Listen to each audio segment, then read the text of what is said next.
안녕하세요. 저는 만년동 성당 보좌 신부인 여성민 마르코 신부입니다.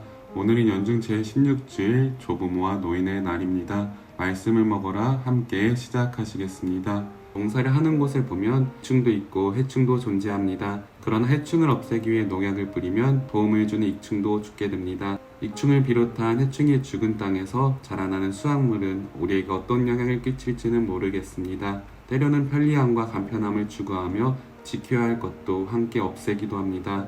마치 밀과 가라지의 비유처럼 밀을 지켜야 하지만 가라지에 초점을 두어서 모든 것을 뽑아버리려는 그런 마음과 같습니다. 오늘 복음에서도 밀과 가라지가 나옵니다. 주님께서는 소중한 밀을 지키기 위해 수확대를 말씀하십니다. 하지만 우리의 마음은 좋은 점보다는 단점만을 바라보며 단점을 뽑아내기 위해서 장점마저 함께 뽑아버리는 현실을 보게 됩니다.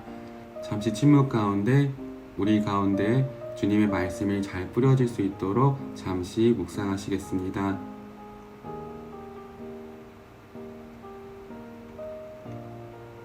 성령을 청하는 기도 함께 바치겠습니다.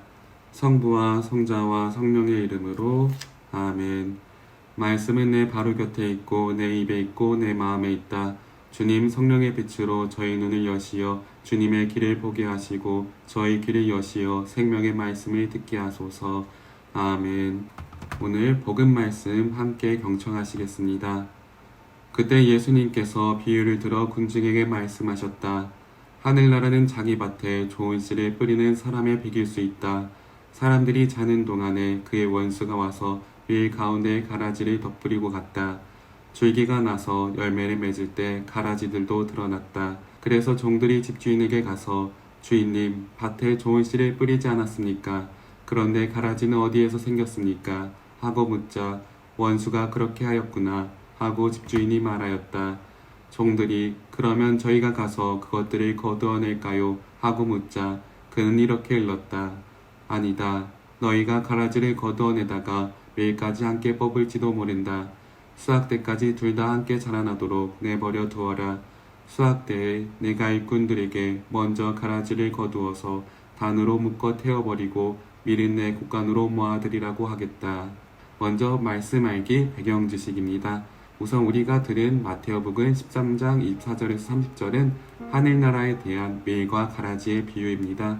그리고 뒤에 나오는 마태복음 13장 36절에서 43절은 밀과 가라지의 비유에 대한 설명이 나옵니다. 우선 좋은 씨를 뿌리는 이는 사람의 아들이고 밭은 세상이다 라고 주님께서 설명해 주십니다. 그리고 좋은 씨는 하늘나라의 자녀들입니다.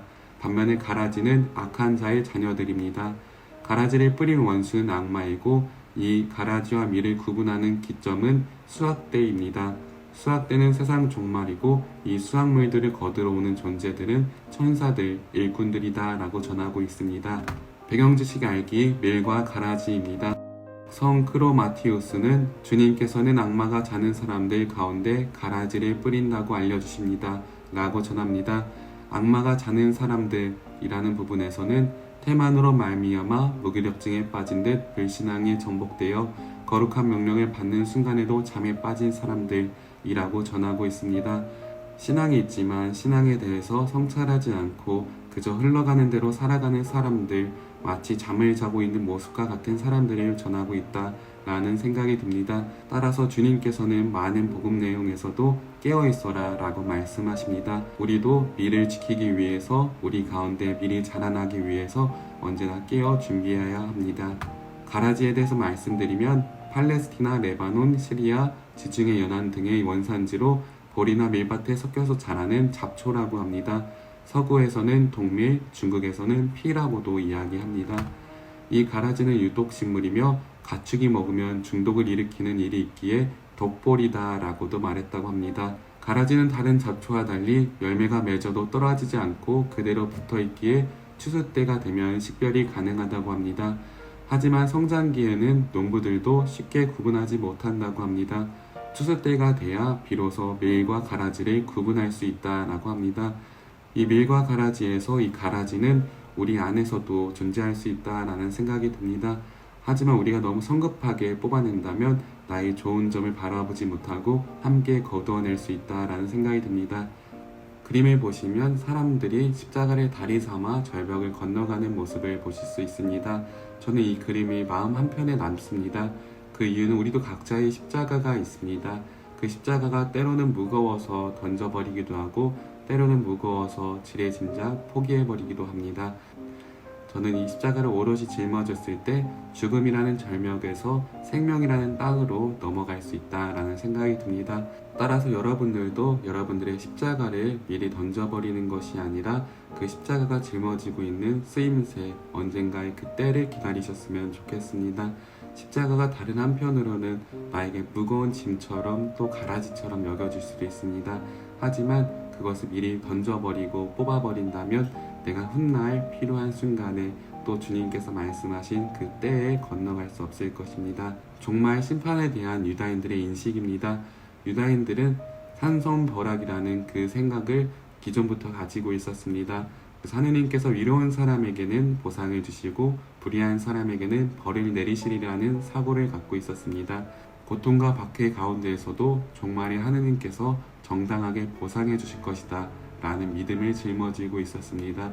따라서 유다인들은 율법을 그 기준점으로 두고 율법을 준수하는 사람은 위로운 사람, 그렇지 않은 사람은 불의한 사람으로 여겼습니다. 주님의 심판날까지 율법을 준수해야 된다라고 여겼고, 하지만 그 율법의 본질을 바라보지 못했습니다.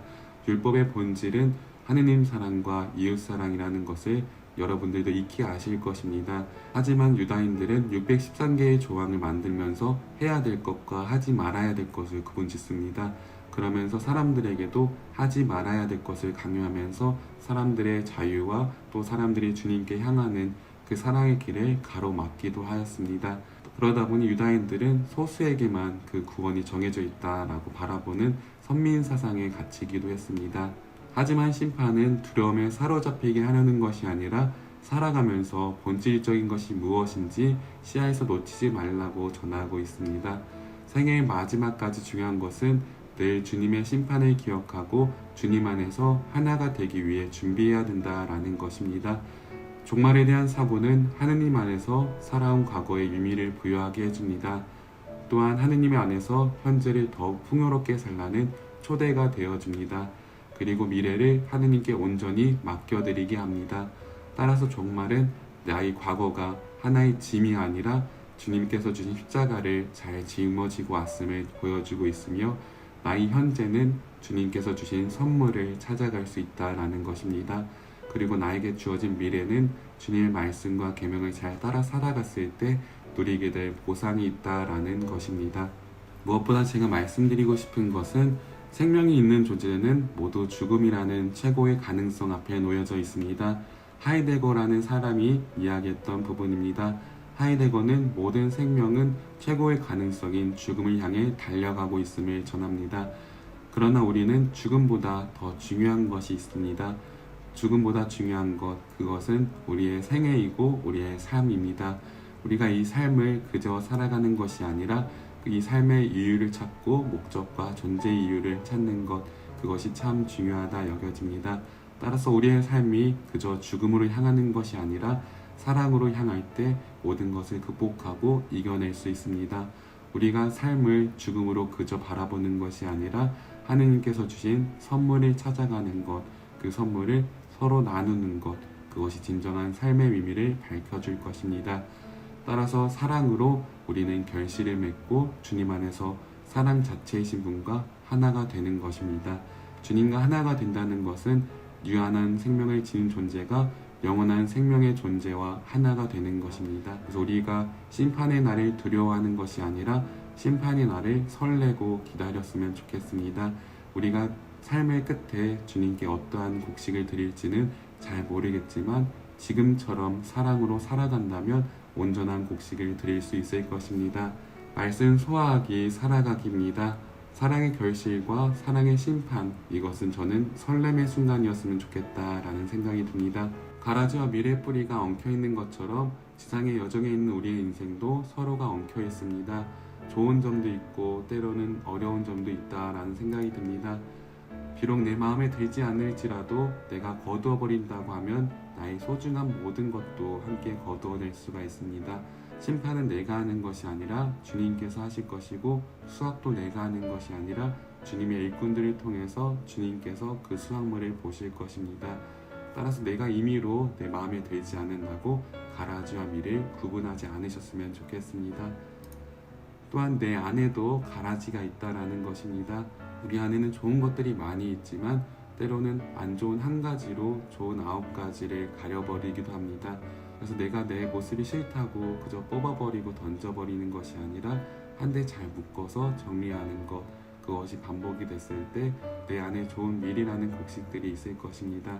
그래서 저는 다짐해 보셨으면 좋겠습니다. 서로가 서로를 기다려주는 것, 내 안에 가라지를 정리하는 것, 그렇게 모든 것들이 모였을 때 주님께서는 오롯이 밀이라는 수확물을 거두어 가실 것입니다.